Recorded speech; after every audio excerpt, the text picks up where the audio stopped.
Discussion on President's motion. Sir Shri Sharad Yadav. Sir एक minute sir, ये president motion पे जो discussion है, डिस्कशन ऑन प्रेसिडेंट मोशन, हमारी रिक्वेस्ट है कि हाउस जो है वो 8 बजे के बाद तक चलाया जाए। 8 बजे डिसाइड करूंगा। और डिनर का भी अरेंजमेंट हमने किया है, तो क्योंकि अभी कई ऑनरेबल मेंबर्स उसमें बोलने के लिए रह गए। आज जो है वो जो भी ऑनरेबल मेंबर्स बोलना चाहते हैं वो आज इसको कंक्लूड हो जाए, ताकि वो कल हम कोशिश करूंगा। आज समाप्त हो तो प्रधानमंत्री जी का रिप्लाई भी आज ही होगा। अगर प्रधानमंत्री जी का रिप्लाई कल है तो विपक्ष की तरफ से कल रैप अप होगी। ये हमको मंजूर नहीं है। देखिए आनंद शर्मा जी, अब 12 बजे तक बैठे, प्रधानमंत्री आएंगे। आनंद शर्मा जी, हम इसको स्वीकार नहीं करते। आनंद शर्मा जी, हम चाहते हैं कि आज ही खत्म हो। अब हर बार आपकी एक जिद होती है कि हम प्रधानमंत्री जी के सामने बोलेंगे, तो ये ठीक नहीं है। आपकी जिद अगर ये है कि हम प्रधानमंत्री जी के सामने बोलेंगे, तो आप अभी खत्म करिए जितना हो सकता है। हमारा अधिकार है। नहीं, आपका अधिकार है, ये अधिकार नहीं है कि प्रधानमंत्री के सामने आप बोलेंगे। अरे आप क्यों नहीं विपक्ष बोलेगा? नहीं, विपक्ष की बात नहीं है। आप जो समय है, 8 बजे के जो समय है वो अभी पूरा करिए। ये ठीक नहीं है। If this is the attitude, we will not agree. We are making it very clear. No, we will decide like this. We have consulted. The chair can call a meeting of the floor leaders and decide it. Yeah. No. You call the floor leaders and the government. I will decide. Now, anyhow, the BSC has decided to sit up to 8 p.m. We will sit up to 8 p.m. and then we will decide.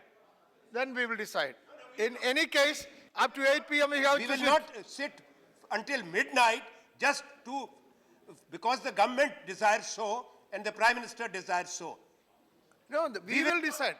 No. That's why we are requesting. We it's will not sit. that the chair will call the meeting at 8 o'clock.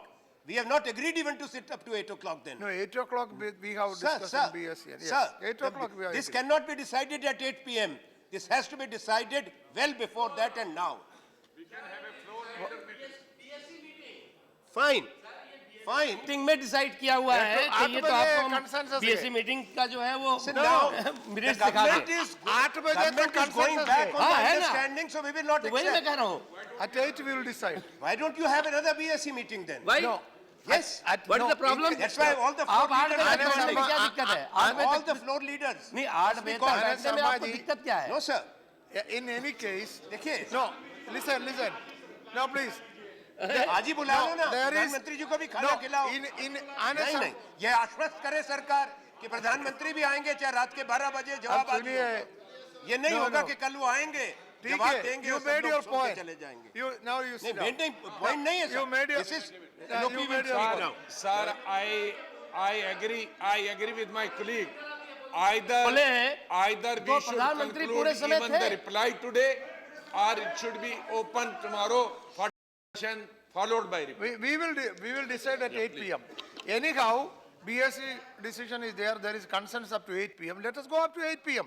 Then if necessary, we will consider again. Okay, now Shri Sharad Yadav.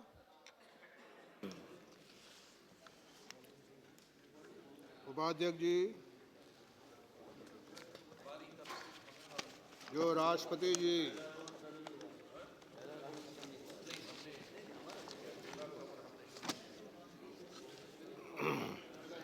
अभिभाषण है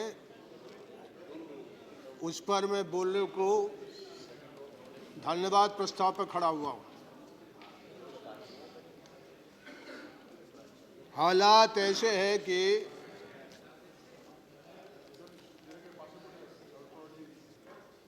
आज रात को एक मुझे सपना आया।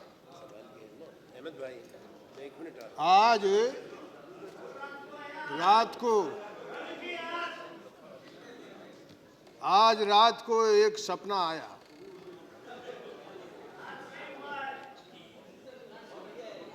और सपना जो है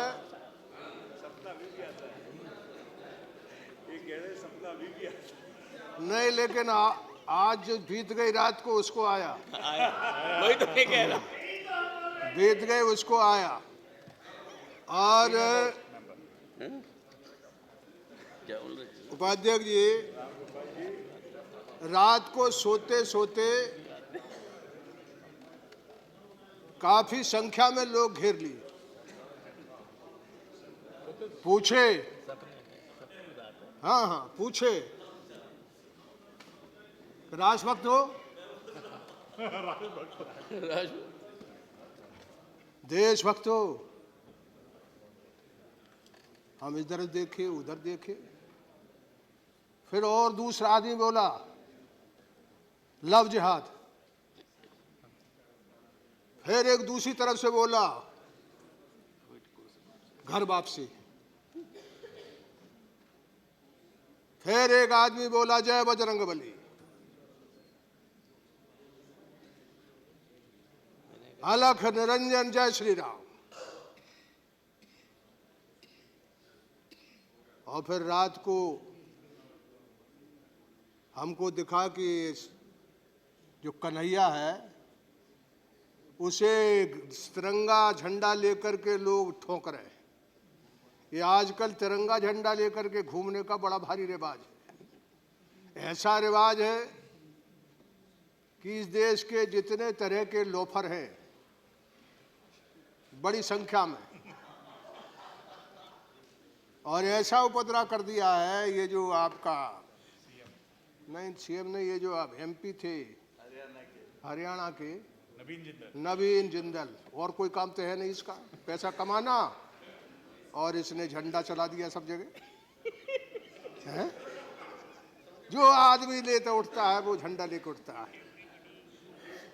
कोई हो झंडा दिखा। तो ये जो सपना है ऐसा कि राष्ट्रभक्त हो, देशभक्त हो, बोलो जोर से भारत माता की जय बोलो। हमने पहले जिंदगी में ऐसा घेराव और ऐसा दौर देखा नहीं। यानी आपकी जो राष्ट्रभक्ति का जिस तरह से ढोल पीट रहे हैं आप, ऐसा लगता है कि आपको छोड़कर बाकी सब लोग और हमको सपने में पकड़ करके आप जिंदाबाद लगवा रहे हो। इतनी दूर तक आपका खेल बन गया है। यानी यहाँ इस देश में जो जवाहरलाल नेहरू यूनिवर्सिटी है उसमें आपने ये जो अभी निकल आया कि ये सब वो जो वीडियो वगैरह बनाए हैं वो सब फर्जी हैं। वो ठीक से नहीं बना। आप बताइए, ठीक से नहीं, फर्जी।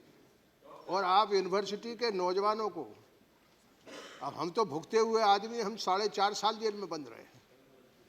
तो इसलिए मैं आपसे कह रहा हूं कि आपने वहाँ के जो नौजवान हैं उनको इस देशभक्ति के ऐसा दौर आपको चढ़ा है, ऐसा दौर इनको चढ़ा है कि वहाँ के सारी यूनिवर्सिटी में सारे प्रोफेसर कह रहे हैं कि कहाँ कहाँ कन्हैया छुपा था, उनको ढूंढेंगे। एक उमर खालिद है, और उसने नारे लगाए नहीं लगाए पता नहीं, लेकिन जब मैं उसको भाषण करते देखा तो मुझे लगा कि इसकी मस्ती गजब है साहब। अब इस मस्ती को आपने जेल में बंद कर दिया। ये जमाने की मस्ती है। याद रखो, देशभक्ति के खिलाफ यह राष्ट्रद्रोह, ये 1860 का अंग्रेजों ने, हमारे बाप दादे जब आज़ादी की लड़ाई लड़ रहे थे तब ये कानून बनाया था। आप इस कानून का इस्तेमाल कर रहे हो, और वो भी नौजवानों पे। और यहाँ से वहाँ तक एक चैनल है, मुझे लोगों ने बताया कि वो चैनल जब बाकायदा वहाँ पहुँचा और उसने अरेंजमेंट किया और तरीका निकाला, कोई दिखता ही नहीं है। ये नारे से बोल रहे हैं आप लोग, कोई वीडियो में नहीं दिखता है, लेकिन ये नारे सब दिखते हैं। यानी जो देश में लोग हैं, नौजवान हैं, बेकार हैं, बेरोजगार हैं, उनके लिए आप एक हथियार दे रहे हैं कि कुछ नहीं मिले तो देश के खिलाफ नारा लगाओ। और आजकल तो भूखे प्यासे लोग हैं, जेल चले जाएंगे तो ज़्यादा सुकून में रहेंगे। क्यों तमाशा किए हो? ये देशभक्ति का जो है वो सपनों तक घिराव हो गया। और आपने जो वादे किए थे 2014 में, उसकी मैं याद करना चाहता हूं। जो वादे किए थे वो वादे तुमने आपने एक नहीं पूरे किए। आप नए नए वादे फिर पूरे कर दिए। अभी अरुण जेटली जी नहीं है यहाँ, उनने फिर कह दिया कि हम दोगुना कर देंगे किसान का आमदनी। और बातें मैं छोड़ देता हूँ। अब आमदनी किसान की क्या है वो समझ लीजिए। आपकी सरकार जो कहती है वो 1700 रुपये है, दुगने भी हो गए तो क्या होने वाला। आपने कहा था कि आप 2 करोड़ रोजगार देंगे, आपने कहा था कि हर खेत को पानी ले जाएंगे, उस आपने 17,000 करोड़ रुपए उस पर रखे। 17,000 में 17,000 करोड़ में इस देश का 125 करोड़ लोगों का देश कहते कैसे सिंचित होगा। अब आपने कह दिया मनरेगा में कुआं खोदेंगे, यानी कुआं पहले खुदे हुए पूर दिए हमने, तालाब बने हुए खत्म कर दिए हमने। अब फिर हम कह रहे हैं कि मनरेगा से हम तालाब बनाएंगे और वो करेंगे। आपने कहा था कि महंगाई घटा देंगे, आपने कहा था। और हम लोगों ने मिलकर के जब हम एनडीए में थे तो एक बार भारत बंद किया था जब महंगाई हुई थी। और उस समय सबसे बड़ा आरोप और सबसे बड़ी बात हम लोग कहते थे कि तेल के दाम बढ़ गए। महंगाई जो है वो आपने 100 दिन में नीचे करने को कहा था। आपने कहा था कि गंगा, मित्रों हजारों बरस से नाम गंगा गंगा है। गंगा का नाम जो है वो कोई ने नहीं बदला। इन्होंने गंगा के आगे लिख दिया नमामि गंगे। अब नमामि गंगे की दुर्गति क्या है,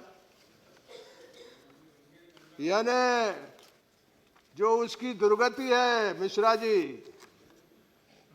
बड़ी दुर्गति है। यानी आपके जमाने में नीचे गटर बन गई थी, लेकिन ऊपर से ठीक पानी आता था। ऊपर से ठीक पानी आता था, वो गटर बन गई थी। नीचे जरूर गटर बन गई थी। आपने कहा गटर सुधारेंगे। आपने और उपद्रव कर दिया कि सुप्रीम कोर्ट में आपने एफिडेविट दिया हुआ है सरकार ने, यूपीए सरकार ने, मनमोहन सिंह जी की सरकार ने। आपने उसमें एफिडेविट को फिर से जाकर कहा कि ये ठीक बात है कि वहां जब जलजला आया था, जब वहां बाढ़ आई थी, तो यानी इन बांधों का कारण है। तो आप गंगा पे कितने बांध बांध रहे हो। गंगा बेसिन जो है उसमें भागीरथी, अलकनंदा, मंदाकिनी, धौली, गौरी, बिरही, यूडार गंगा, ये सब की सब 24 बांध बांध रहे हैं। 24 जहां गंगा निकलती है, जहां से गंगा बनती है, उसको भ्रूण हत्या कर रहे हैं आप गंगा बचा नहीं रहे। उसका गटर जो है वो तो ज्यों का त्यों ही है ही, लेकिन गंगा को आप उसके गर्भ में भ्रूण हत्या करने का काम कर रहे हो। मैंने पत्र लिखे हैं, लेकिन आपकी सरकार अध्यक्ष जी जवाब देने को तैयार नहीं है। नीयत खराब है। ठेकेदारों से कुछ लोग मिले हुए हैं, कौन मिले हुए मैं नहीं जानता। कच्चा पहाड़ है, ये सारी नदियां गंगा में जाकर मिलती हैं। आपने उसको वहां बांध बांध करके कच्चा पहाड़ तबाही का रास्ता बना रहे हो। तबाही हो चुकी है वहां। इसलिए मेरा आपसे कहना है कि आपने बेकारी, बेरोजगारी, किसकी बेकारी, किसकी बेकारी है। भारत में, हिंदुस्तान में जो बच्चा अंग्रेजी स्कूल चला गया अब उसको तो रोजगार है, लेकिन जो बच्चा भारतीय भाषा में पढ़ता है, जो बच्चा भारतीय भाषा में पढ़ता है आज, चाहे वो कन्नड़ हो, चाहे वो तेलुगु हो, चाहे वो मराठी हो, चाहे हिंदी हो, यानी भारतीय भाषा और इस भारतीय स्कूलों में जो बच्चा पढ़ता है, उन सारे लोगों का रोजगार जो है, संकट जो है वो उनके सामने है। आप वादा करते हो 2 करोड़ का स्किल डेवलपमेंट, इन्होंने भी शुरू किया था, लेकिन उससे कोई नतीजा नहीं निकला। बेकारी, बेरोजगारी का नतीजा नहीं निकला। आपकी सरकार कहती है कि 11 करोड़ लोग आज बेकार और बेरोजगार। वादा आपका था कि 2 करोड़ लोगों को रोजगार देंगे। सालाना, और 5 बरस में 10 करोड़। और 10 करोड़ का मतलब है कि 5 आदमी उसके साथ फीसदी लगा दीजिए तो 50 करोड़ लोगों की जिंदगी संवार सकते थे। ऐसा आपने वादा किया था। आपने गंगा बचाने का वादा किया था, हर खेत को पानी ले जाने का वादा किया था। आपने कहा था कि जो उपज है उसके 1.5 गुने दाम देंगे। आपने कहा था कि बाहर के पैसे वो तो गए, अब तो आप उसका नाम भी नहीं लेते। इस बार राष्ट्रपति के अभिभाषण में काला धन का नाम ही इनने नहीं लिया। वो काला धन जो है उसका नाम ही नहीं लेते। वो जुमला कहा, अब तो उसने जुमला भी नहीं कहते, अब तो उसको भी भूल गए। नहीं, काला धन सफेद हो गया अब क्यों कहना हो गया। हाँ है नहीं, ये राम गोपाल जी कह रहे हैं कि काला धन सफेद हो गया। कौन ने कर लिया? कर लिया, पता नहीं। तो थोड़ा हमको भी पहुंचाओ। महेंद्र है कि नहीं? हैं? किंग महेंद्र नहीं, किंग महिंद्रा से नहीं बोलेंगे। आगे देगा नहीं। आपने कहा था कि 1.5 गुना दाम देंगे, क्या किया आपने? अब कह रहे हैं कि दुगना कर देंगे। कितने में? कब तक कर देंगे दुगना? 22 तक रहेंगे। अब ये यहाँ से हटने वाले नहीं है, 22 तक रहेंगे। मैं कह रहा हूँ तुम जल्दी जाने, आप लोग जल्दी जाने वाले हो, क्योंकि ऐसे उपद्रव कर रहे हो कि देश भर की जनता रोज सोती है तो हाहा करती है, उठती है तो हाहा करती है। तुम रोज मतलब यानी ऐसा दिमाग में ऐसी चोट मारते हो बैठे बैठे कोई मतलब। आजकल ये टीवी इतना ज़्यादा बढ़ गया है, इतना इसका विस्तार हो गया है कि कुछ उपाय इसका करना चाहिए। 24 घंटे इसको चलना है, 24 घंटे। और इनके जितने खराब बयान आते हैं, यानी कहते हैं कि जो गोश्त खाना है तो यहां से कालामू करो, जाओ पाकिस्तान जाओ। अरे कहते हैं कि बिहार में यदि जीत गए तो वहां भजन कीर्तन होगा। कहाँ? पाकिस्तान में। पटाखा हाँ, भजन नहीं होता वहाँ। ऐसा दुनिया बनी है कि है एक ही बात, जितना धर्म ने दुनिया में इंसान का कत्ल कराया उतना किसी ने नहीं कराया। और हमारे यहाँ तो 33 करोड़ देवी देवता, 33 करोड़ तरह तरह की। और यहाँ मंत्री कहता है कि एक कोई देवता है, क्या कहते हैं उसको, ये बंगाल में पूछते हैं, महिषासुर। तो एक नया पैदा हो गया है। और आजकल इस देश में एक रिवाज है कि जो है दुर्गा की पूजा होती है। दुर्गा के साथ शेर भी है ना, लक्ष्मी के साथ उल्लू भी है, उसको पूछते हैं। भैरव बाबा है, ये भैरव बाबा जानते नहीं है? काग मुसंड है, यानी किस किस से जान बचाएं। आपकी भावना पता नहीं काग मुसंड पे खड़ी हो जाए या आपके भैरव बाबा। कौआ, चील, एड़, पेड़ सब भगवान है, करे क्या? कहाँ जाए? गणेश जी की चूहा, गणपति बप्पा चूहा है। अब वो चूहे पे डटा हुआ। वे अभी ऐसा मत बोलो, नहीं निकल पड़ेंगे ये लोग, हमारी भावना भड़का दी। तुमसे तो बोलेंगे नहीं, बोलेंगे अरे भाई हम खड़े हैं, हमसे बोले। अब वो कहेंगे कि तुम भावना भड़का रहे हो। अब आप भी मत लगाइए आरोप, हमने कुछ नहीं कर रहे हैं। नहीं, आपके कहने से हम तो बोल दे रहे हैं। लेकिन जो आफत हमारी होगी तो उस समय हम कहेंगे अरे हम रहेंगे। सीताराम बोला, सीताराम। राम राम कह दीजिए ना, बेस्ट है, राम राम कह दीजिए। किसानों का रोज, ये आपकी पंजाब की यूनिवर्सिटी का एक बड़ा विद्वान आदमी है, उसने कहा है कि किसानों की रोज 42 लोगों की हत्या हो रही है। 42 लोगों की। इस देश में सब कुछ था। हिंदुस्तान का किसान इस देश का ऐसा मजबूत मन का इंसान था, हजारों बरस में कितनी दिक्कत आ जाए लेकिन आत्महत्या नहीं किया।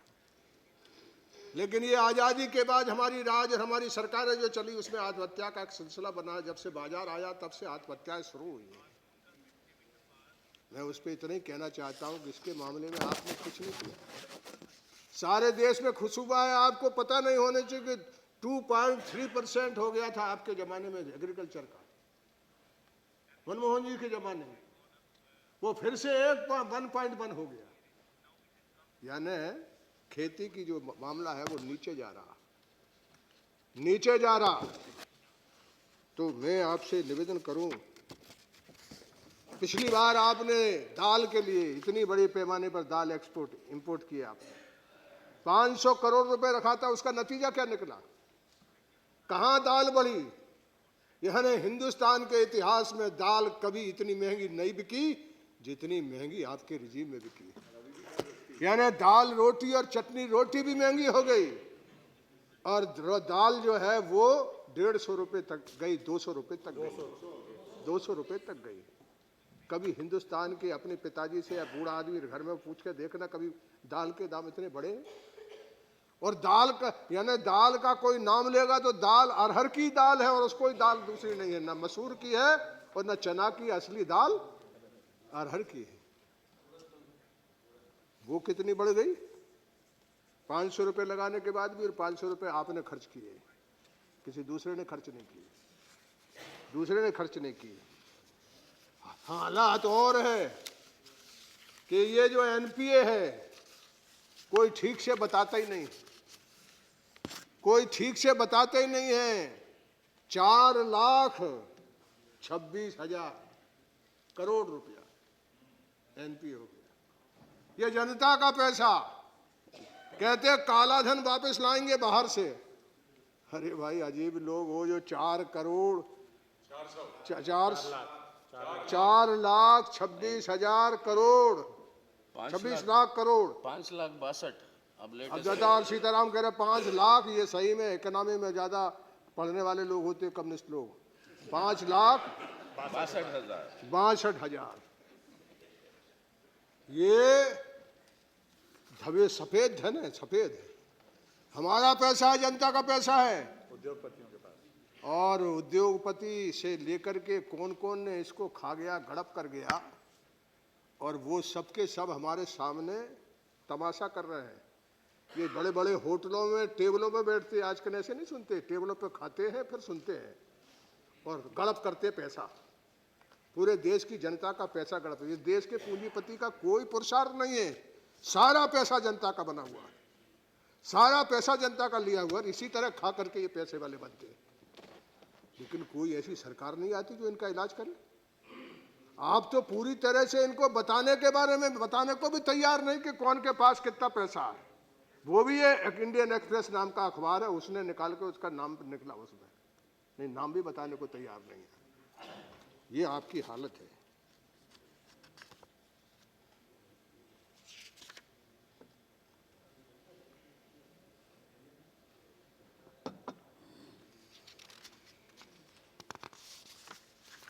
अरे निकलो। अब बाजार में, दुनिया के बाजार में तेल तो हमारे यहाँ होता नहीं। अध्यक्ष जी, सर इन लोगों ने ऐसा खेल किया है कि जब हम पहले सुनते थे कि जो ऑयल है वो बाहर से आता है इसलिए दाम बढ़ जाते हैं। डीजल पे सबसे ज्यादा काम चलता है, लेकिन $110 जो एक बैरल का दाम था उसका अब दाम हो गया यानी $28। अब इन्होंने कहा, मैं अरुण जी का भाषण सुन रहा था, वो बोले हमने 3 हिस्से कर लिए हैं, एक राज्य को दे दिया, एक कंपनियां जो हैं वो ONGC उनको दे दिया, और एक भारत सरकार ने सड़क बनाने के लिए ले लिया, रेल बनाने के लिए ले लिया। यानी आपने ये जो पैकेज ड्रिंकिंग वाटर है उसके दाम पर आजकल उसके दाम पर 1 लीटर ऑयल मिल सकता है, पैकेज ड्रिंकिंग के उस पर। इस महंगाई का ऐसा इलाज हो सकता है, लेकिन आपने तो उससे माल पैदा करना शुरू कर दिया। उससे माल पैदा करना शुरू कर दिया। तो एक और सवाल जो बहुत तकलीफ और दर्द के साथ बोलना चाहता हूं, रोहित वेमुला, लोग कोट कर रहे थे बाबा साहब अंबेडकर को, महात्मा फुले को। हिंदुस्तान में यदि सबसे ज्यादा यदि कोई लड़ाई हुई है, कोई विषमता के खिलाफ संग्राम हुआ है, तो वो हिंदुस्तान की जाति व्यवस्था की दुष्टता के खिलाफ हुआ है। ये जो भारतीय समाज में कास्ट सिस्टम है, जाति व्यवस्था है, इसके खिलाफ जो लड़ाई लड़ी है, लड़ाई हुई है, उतनी किसी बात के लिए लड़ाई नहीं हुई। चाहे वो कबीर हो, चाहे वो रैदास हो, चाहे रहीम हो, चाहे गुरु नानक हो, चाहे साहू महाराज हो, चाहे महात्मा फुले हो, चाहे बाबा साहब अंबेडकर हो, बसवन्ना हो और कर्नाटक का, नारायण गुरु हो, हिंदुस्तान का जो जाति व्यवस्था है उसकी पीड़ा और तकलीफ के खिलाफ हिंदुस्तान में जितना संग्राम हुआ उतना किसी दूसरी बात पे नहीं हुआ। और उसी संग्रामी आदमी ने यहाँ जो है वो संविधान बनाया, उसका नाम बाबा साहब अंबेडकर है। पेरियार, कितने लोगों के नाम लूं? हिंदुस्तान में यदि कोई इस दुष्ट व्यवस्था के खिलाफ लड़ाई हुई है, मैं नहीं कहता ये तो संस्था बन गई है, ये अच्छी है या बुरी, इस पे बहस करो, लेकिन लोग कोई बहस करने को तैयार, जब भी मैं खड़ा होता हूं तो इसका जिक्र करता हूं। यदि इसको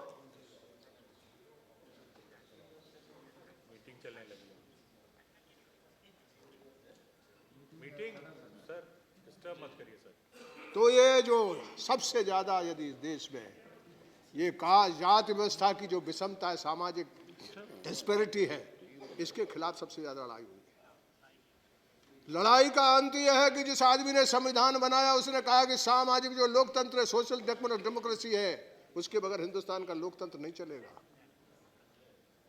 सोशल डिस्पैरिटी है, उसके बगैर हिंदुस्तान का लोकतंत्र नहीं चलेगा। क्या किया हमने संविधान में? जो हमने प्रावधान किया, चले जाइए किसी जगह, बैंक में चले जाइए, यूनिवर्सिटी में चले जाइए, किसी भी, ये जो सुप्रीम कोर्ट है, इस सुप्रीम कोर्ट के जितने कर्मचारी हैं, वहां कोई भी सामाजिक विषमता का रिजर्वेशन नहीं है। यहां गहलोत साहब बैठे, यानी जहां न्याय चलता है वहां न्याय भी आज तक जो है वहां के कर्मचारियों में कोई रिजर्वेशन का प्रावधान नहीं है। और मैं रिजर्वेशन के प्रावधान को बहुत बड़ी बात नहीं मानता, लेकिन आपने दे दिया और देने के बाद लोगों को लगा कि हमको हक मिल गया। वो यूनिवर्सिटी चले गए, वो बैंक में चले गए, वो एलाइड सर्विस में चले गए, लेकिन सब जगह, अध्यक्ष जी मेरे पास बहुत लोग आते हैं, सब जगह लोग इतने त्रस्त है, इतने सताए हुए हैं, इतने तकलीफ में, इतने सप्रेस किए। ये जो आपका एम्स में, चाहे जहां चले जाइए आप, एक तरफ आपने उनको हक दिया, दूसरी तरफ उनके हक को इस तरह छीन रहे हैं, छीन ही नहीं रहे, उनको किस तरह सप्रेस कर रहे हैं, किस तरह नीचे उनको कुचल रहे हैं। यानी आपने बुला करके कहा कि लो भाई आधा खाना खाओ, और उनकी थाली छीन करके आप उनके साथ यानी थाली छीन नहीं रहे, उनका अपमान कर रहे हो, उन्हें कदम कदम पे जुल्म और जाति से सामना करने के लिए कहते हो। बहुत नकल करते हो यूरोप की, अमेरिका की बहुत नकल करते हो, लेकिन अमेरिका में अफर्मेटिव एक्शन एक बार तय किया। मार्टिन लूथर किंग एक बार वहां गोली शहादत हो गई, अब्राहम लिंकन ने वोट दे दिया। वो जो सफेद लोगों का, गोरे लोगों का मुल्क है, वो यूरोप और अमेरिका से, यूरोप से बना वो यूरोप से बना हुआ मुल्क है।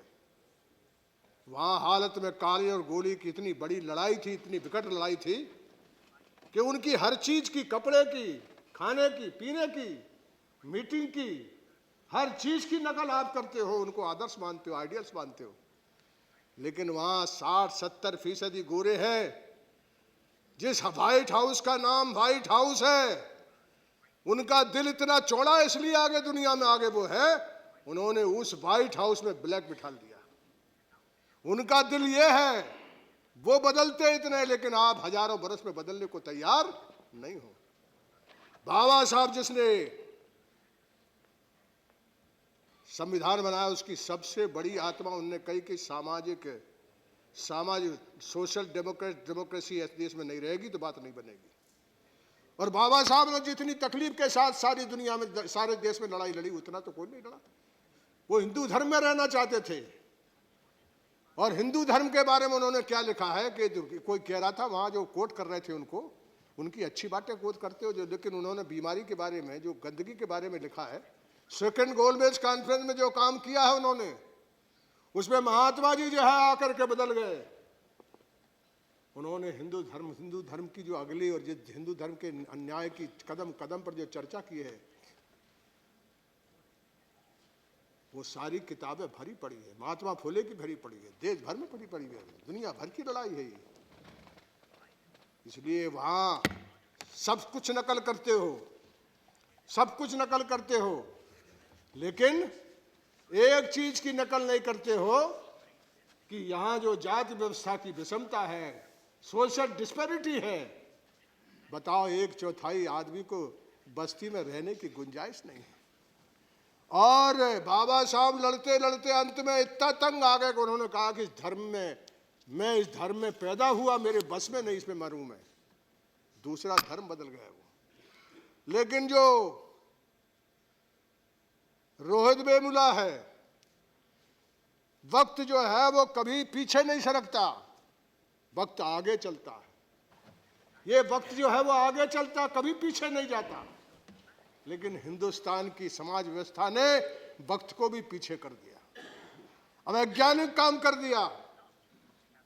रोहित वेमुला ने कहा कि जिस जगह मेरा जन्म हुआ है वो मेरा सबसे बड़ा अपराध है। एक आदमी धर्म बदला था, एक आदमी ने कहा कि मैं प्राण त्यागता हूं, इस धर्म में नहीं रहूंगा, इसमें अन्याय और जुल्म का और कोई दूसरा कारण नहीं, मेरा जन्म ही मेरा गुनाह है, मेरा जन्म ही मेरी त्रासदी है, मेरा जन्म ही मेरा गुनाह है, मेरा जन्म ही सब तरह की मान अपमान की जिंदगी जीने का कारण है। और ये सरकार कहती है कि उस पर पत्र लिखा जाता, पत्र लिख करके इनके पत्र से दबाव बनता। वहां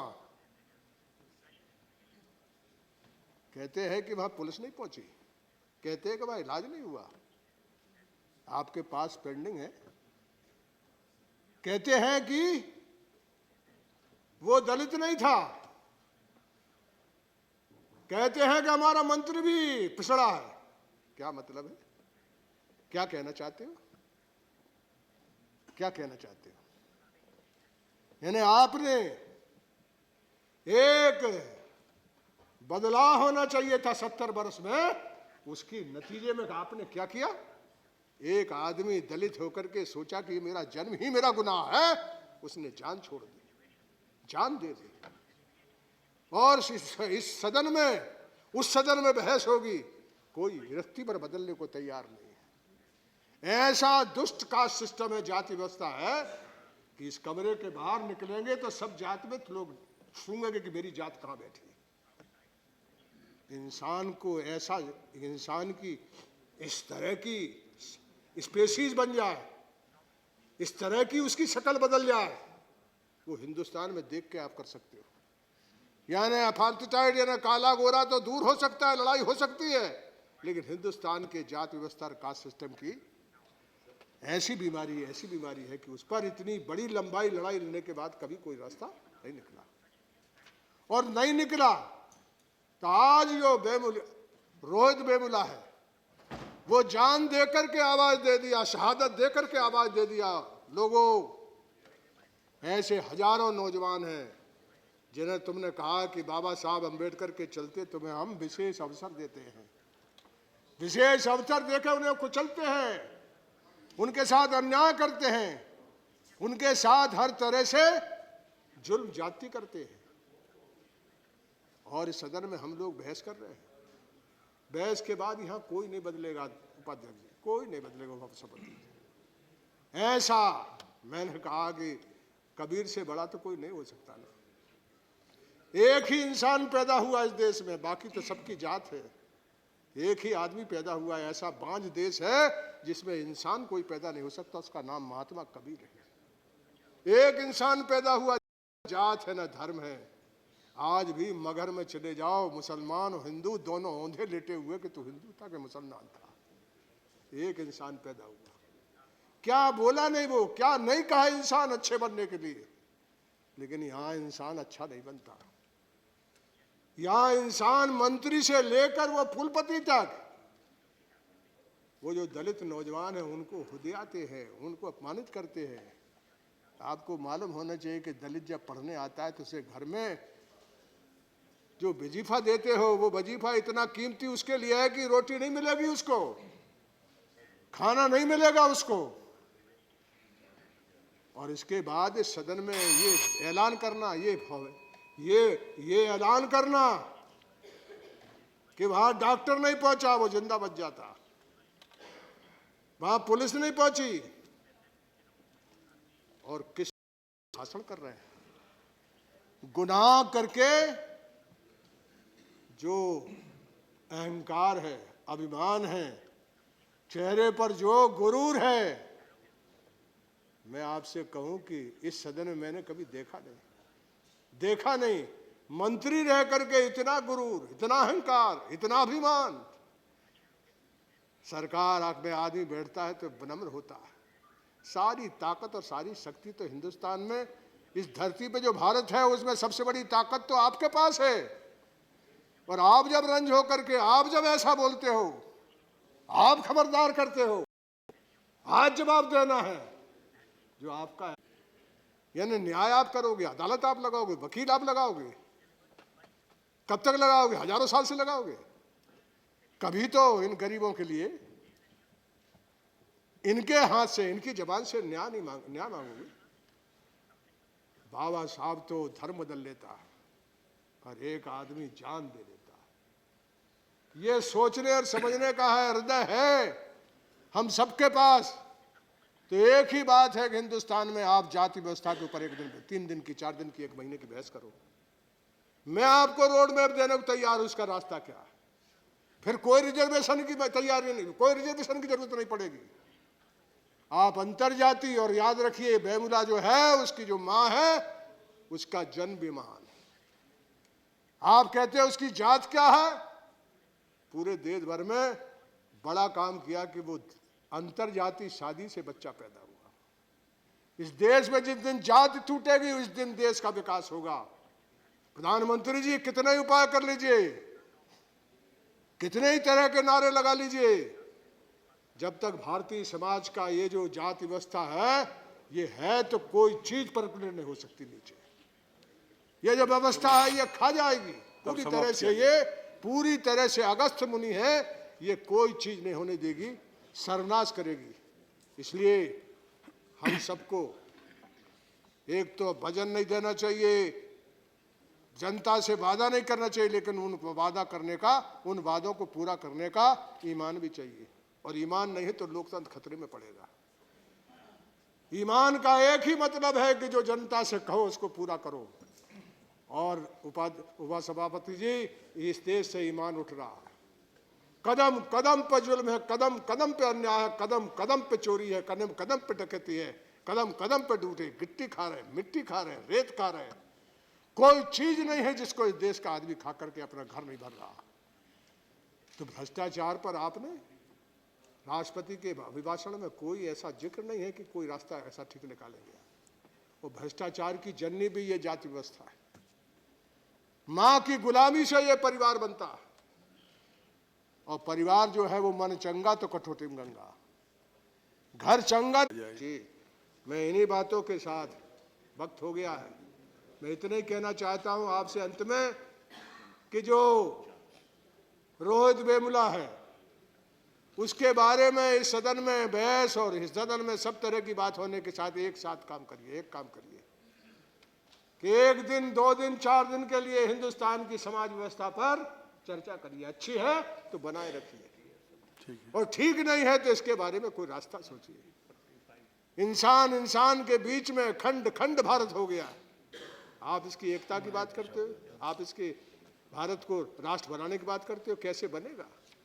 खंड खंड भारत है, खंड खंड पोखर होता है तो फिर सड़ता है, और खंड खंड मिटता है तो फिर नदी बनती है और गंगा बनता है। इसलिए मेरी आपसे विनती है कि सारे सदन से आपके माध्यम से मैं विनती करना चाहता हूं कि इस पर जरूर बहस होना चाहिए। यही सच्ची श्रद्धांजलि होगी रोज बेगुला के लिए। बहुत बहुत शुक्रिया, बहुत बहुत धन्यवाद।